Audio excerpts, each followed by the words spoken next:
I was thinking of a recent episode in part 2 of the OA where you talk about redesigning death, which is a radical idea, and yet totally necessary. I think we do need to redesign death, but I think if you went out in the world and said, I want to redesign death, people might be worried. They might be worried, and they might be but like... you can present it in a story.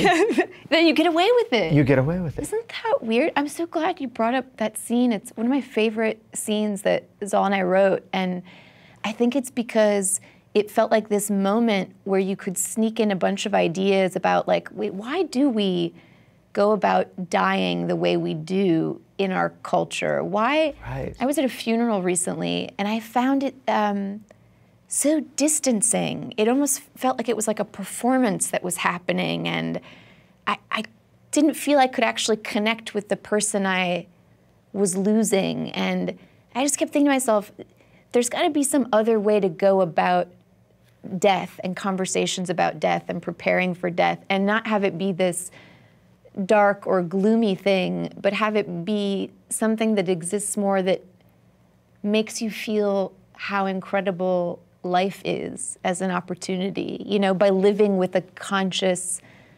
awareness that it is limited. And that's what makes it so precious, you know.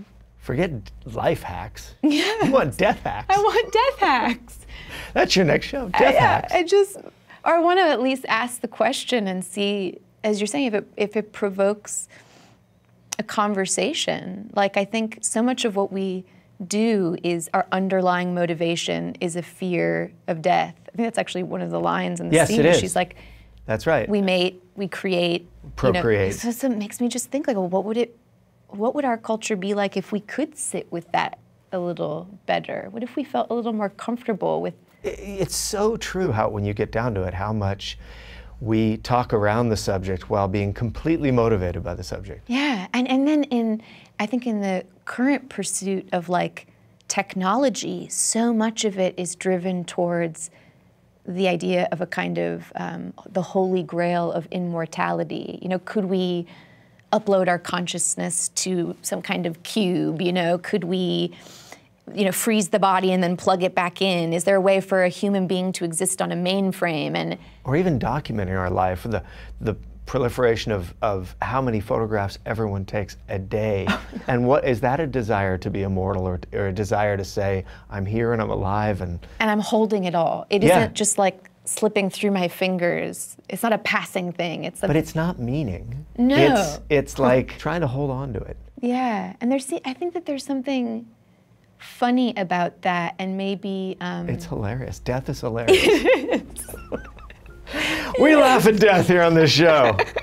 We laugh in the face it's of not it. happening to us. Yeah, it's happening to us. Hey folks, thanks for watching. If you like what you just saw, then why not subscribe? Click right here for lots more off camera. And if you want to see the hour-long version of these conversations, I'm going to give you the secret link. Here it is, offcamera.com. Check it out.